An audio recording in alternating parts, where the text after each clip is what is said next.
ఇప్పుడు సావిత్రి ఏం చేయమంటావు? దొరికిందేగా, దొరికిన చోటే వదిలేసిరండి. మాధురి,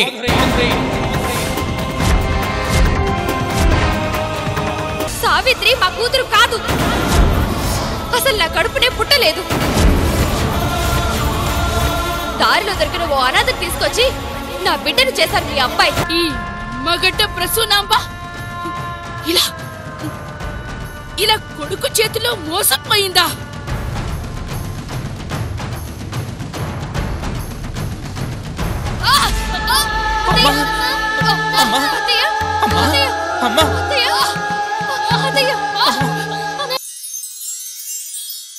ఇక్కడున్నానే ప్రసూనాంబ.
బంగారం నిన్నసలు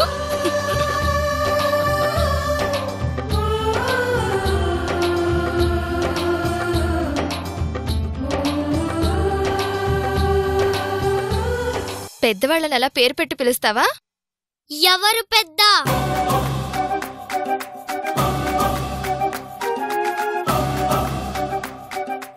ఈ నిమ్మగడ్డ ప్రసూనామ కన్నా పెద్దవాళ్ళున్నారా ఈ ఇంట్లో?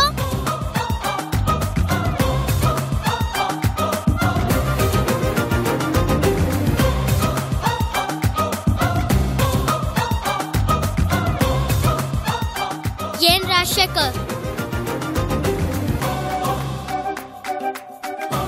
నీ భార్య అలా అంటుంటే ఏం మాట్లాడవే?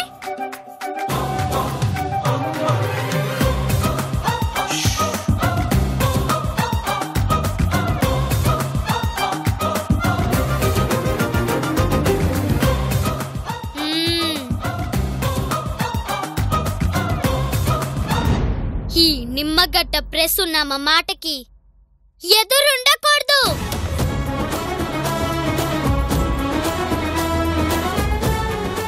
నా వంశం, నా రక్తం తప్పు చెయ్యదు.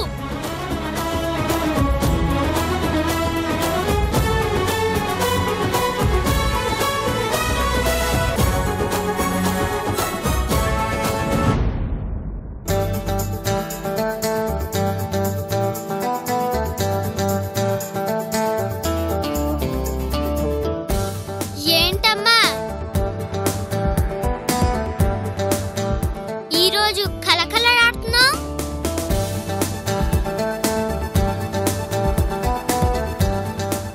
అంటే ఈరోజు నా పుట్టినరోజమ్మా. అవునా? మరి మా వాడు నాకు చెప్పలేదేంటి? మర్చిపోయాను. ఈ నిమ్మగడ్డ వారింట ఒక ఆడబిడ్డ పుట్టినరోజంటే ఎలా జరగాలి? ఎలా జరగాలో సెలవివ్వండి. బెలూన్స్ ఏవి? పూలేవి? అసలు డెకరేషన్ ఏది? కబుర్ చేశాను, మనుషులు వస్తున్నారు, వచ్చిన వెంటనే డెకరేషన్ స్టార్ట్ చేస్తా. గుళ్ళో అమ్మాయి పేరు మీద అభిషేకం జరిపించండి.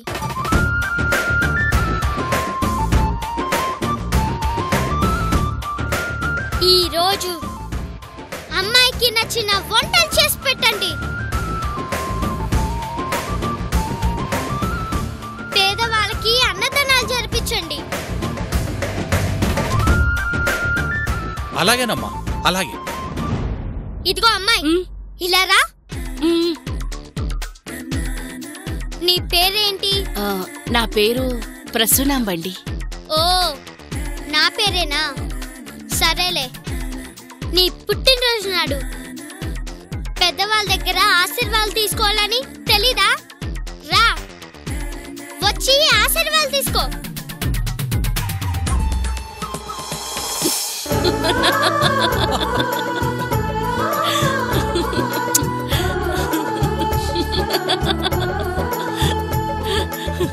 నా బంగారమే, నిన్ను చూస్తుంటే నన్ను నేను చూసుకున్నట్టుగా ఉంది.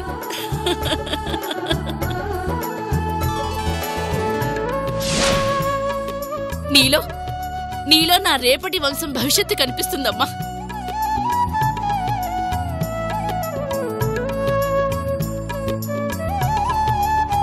ఈ నిమ్మగడ్డ ప్రసూనాంబ తర్వాత నాలా నా వంశం కోసం బతికేది, నా వంశాన్ని బ్రతికించేది ఎవరాని చిన్న దిగులుండేది.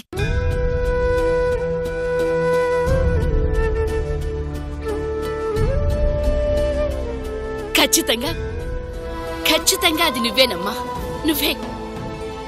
నా వంశాన్ని బ్రతికించేది, ఈ వంశాన్ని నడిపించేది నువ్వే.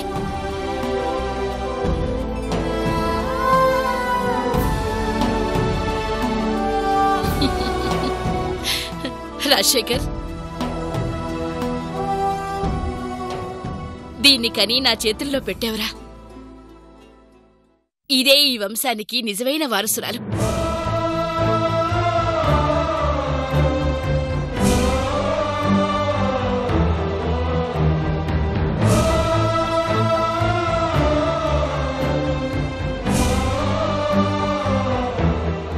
కట్టు బొట్టు మాట మంచి అంతా అంతా నాలా లేదు.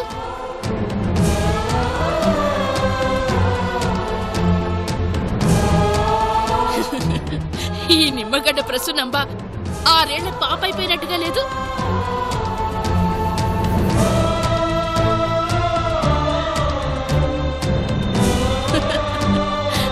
ఇప్పుడు మళ్ళీ చెప్తున్నాన్రా, నా బంగారు తల్లే నా నిజమైన వారసురాలు.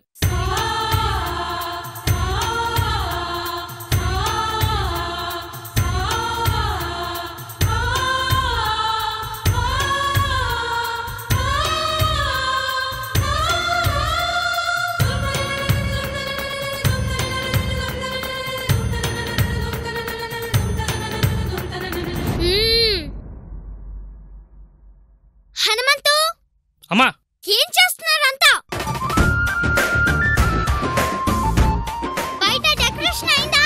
అవుతుందమ్మా. తొందరగా కానివ్వండి. మీరేంటి చూస్తున్నారు? రండి. అలాగే అలాగే.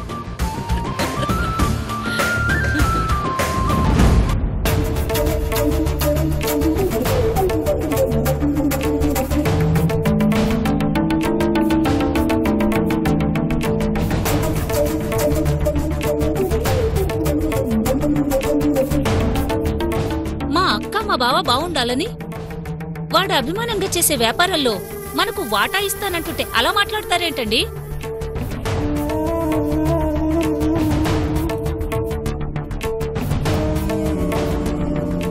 ఏమిటి, వాడితో వ్యాపారం చేయటానికి 1,00,000 రూపాయలు అడుగుతున్నావా?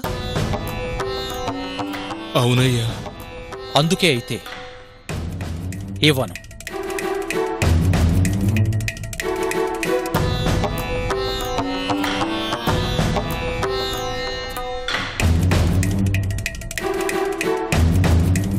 ఇదిగో, ఇందులో 5 లక్షలున్నాయి.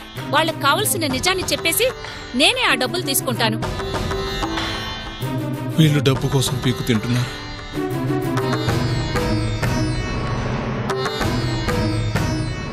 నీకేంటి, డబ్బు కావాలి? నీ తమ్ముడితో కలిసి వ్యాపారం చేయాలి, అంతేగా? ఆ డబ్బేదో నేనే తెస్తాను. ఏం చేయాలి? అయ్యగారిని మోసం చేయాలా?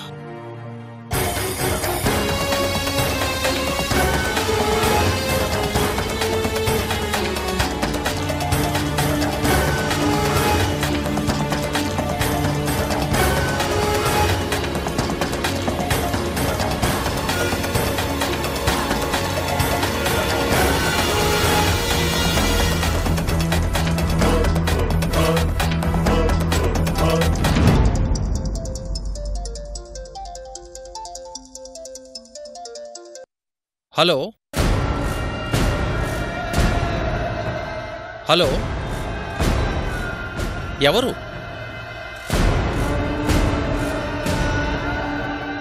Who's this?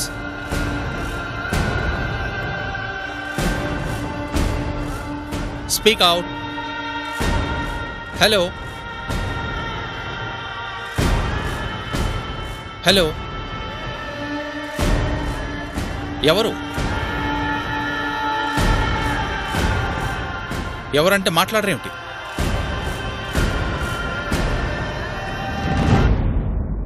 నేను ఎవరనేది మీకు అనవసరం.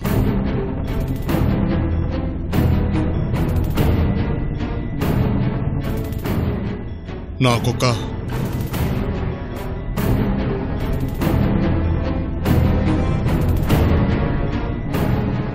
నాకొక 5 లక్షలు కావాలి.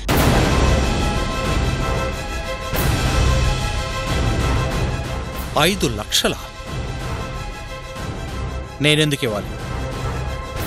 కొన్ని నిజాలు బయటికి రాకుండా ఉండటానికి.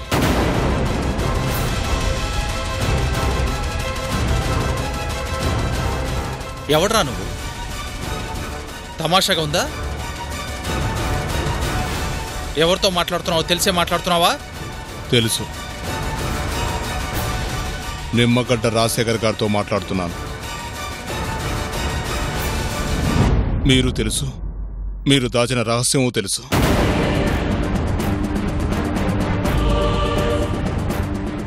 మర్యాదగా నేను అడిగిన డబ్బులు ఇస్తే ఆ రహస్యం నా దగ్గర రహస్యంగానే ఉంటుంది. రహస్యం? ఏ రహస్యం? మీకు 2 కవల పిల్లలు. అవును, అది రహస్యమే ఉంది. కానీ ఆ 2లో ఒక్కరే మీ అమ్మాయి. రెండో అమ్మాయి దారిలో దొరికితే తీసుకొచ్చి మీ అమ్మాయిగా పెంచుతున్నారు.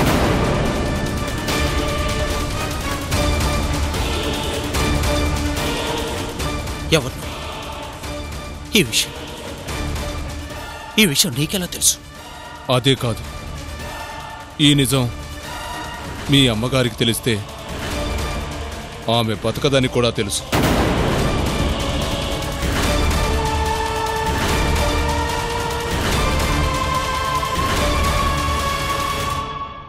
అలా జరగకూడదంటే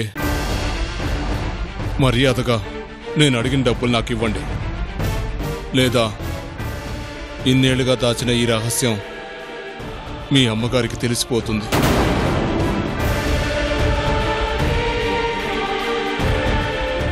తెలిస్తే జరిగేదేంటో తెలుసుగా. ఆలోచించుకోండి. మళ్ళీ ఫోన్ చేస్తాను. హలో హలో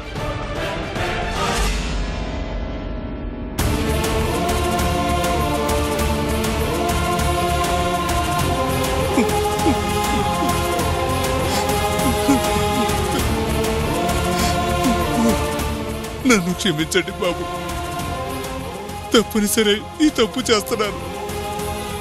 ఇది నా పెళ్ళాం కోసం చేస్తున్నాను బాబు. నన్ను క్షమించండి బాబు, క్షమించండి.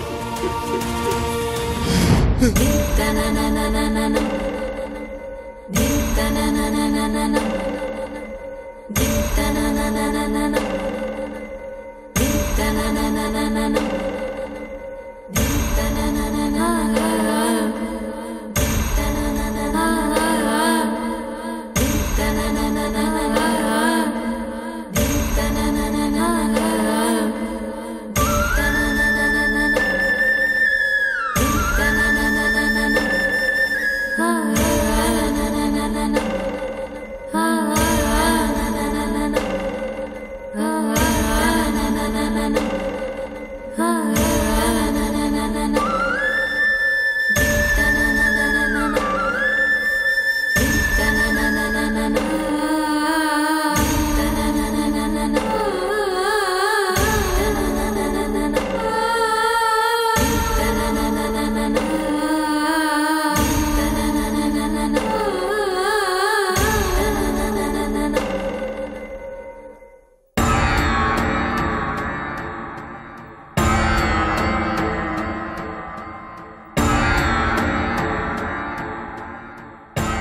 రా కోటయ్య.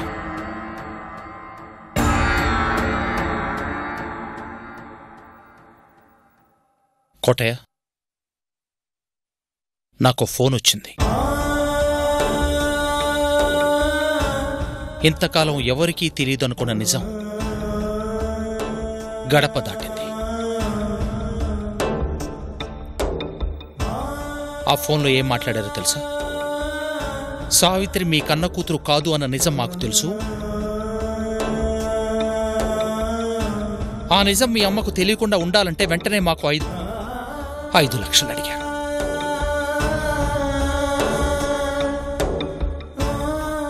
ఇది ఎందుకు తెలిసిందో, ఎలా తెలిసిందో నాకు అర్థం కావట్లేదు. పైగా జరిగింది జరిగినట్లుగా, జరుగుతున్నప్పుడు దూరంగా చూసినట్లుగా చెప్పేశారు. ఆ గొంతు ఎక్కడో ఎక్కడో విన్నట్లుగా ఉంది.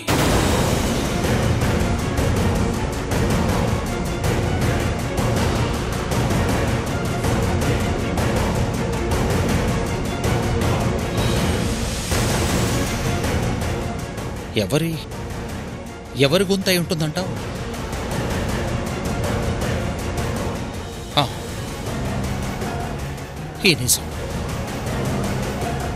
ఈ నిజం ఎవరికీ తెలియదనుకున్నాం, కానీ బయట వాళ్ళకి తెలిసిపోయింది.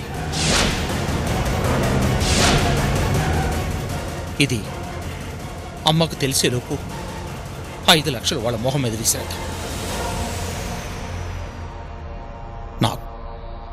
నాకు ఫోన్ చేసి చెప్పిన వాళ్ళు అమ్మకు ఫోన్ చేసి నిజం చెప్పేయటం పెద్ద విషయం ఏం కాదు కదా. ఏంటి కోటయ్య, నేనింత టెన్షన్ పడుతూ ఉంటే నువ్వేంటి మాట్లాడుకున్నావునా? అంటే అది ఏం మాట్లాడాలో అర్థం కాక ఆలోచిస్తున్నాను. ఈ విషయం ఎవరికీ తెలియదనుకున్న నేనే ఇంత టెన్షన్ పడుతున్నానే. పెద్దవాడివి, నన్ను నమ్ముకున్నవాడివి, నీ మనసులో నువ్వెంత టెన్షన్ పడుతున్నావులే. సరే, నువ్వెళ్ళు, నేను చూసుకుంటానులే.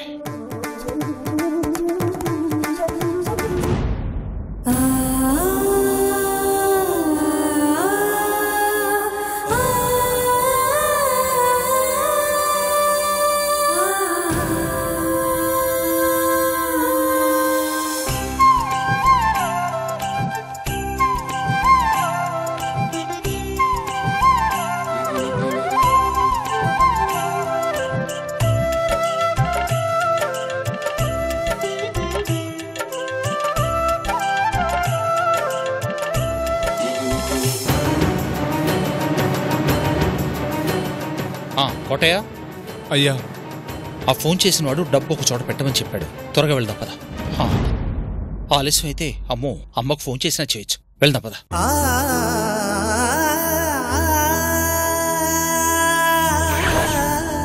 కోటయ్య,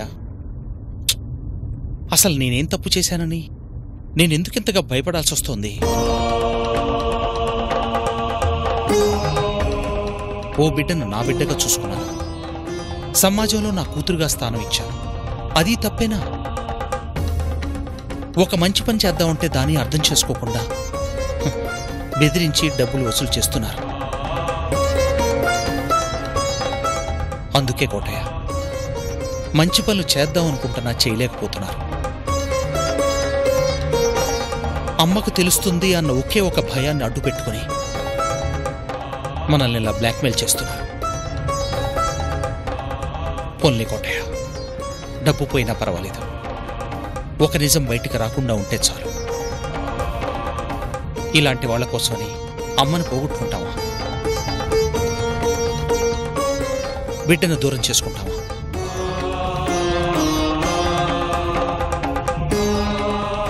కాకపోతే ఒకటే బాధగా ఉంది కోటయ్య, ఆ నిజం తెలిస్తే అమ్మ చనిపోతుంది, ఆ బిడ్డ అనాథ అయిపోతుంది. ఆ విషయం తెలిసి కూడా డబ్బు కోసం ఆ నిజాన్ని బయట పెడతాను అని అంటున్నాడే, అసలు వాడు మనిషేనా? ఏంటి కోటయ్య, మాట్లాడలేకపోతున్నావు కదా? నాకు తెలుసు నువ్వు మంచి మనిషివి. నీ మనసు ఇటువంటి విని తట్టుకోలేదు. అందరూ నీలా నిజాయితీగా ఉంటే ఈ లోకం ఇలా ఉండనే ఉండదు. ఆ రోజు ఏం జరిగిందో నువ్వు ఉన్నావు కదా. అయినా ఎక్కడైనా ఆ విషయం గురించి నోరు జారావా? లేదే. ఎందుకు? నమ్మకం, నా మీద నీకున్న గౌరవం. నీలాంటి నమ్మకస్తులు ఈ రోజులో ఎవరుంటారు చెప్పు? నమ్మకం నమ్మకం అంటేనే నీలా ఉంటుందని అనిపిస్తుంది. కోటయ్య, అసలు వాడెవడు? మనకు మాత్రమే తెలిసిన ఆ నిజం వాడికెలా తెలుసుంటుందబ్బా?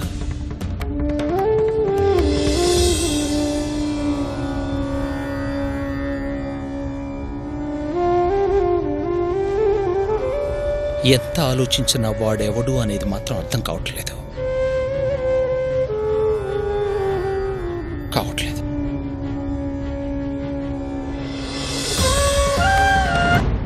అనాథని హక్కును చేర్చుకుని ఇంటికి పెద్ద కూతురు స్థానం ఇచ్చాడే. దిక్కు మొక్కు లేకుండా పోవలసిన సావిత్రమ్మని సొంత కూతురులా చూసుకుంటున్నా ఆ మంచి మనిషిని మోసం చేశారు కదే.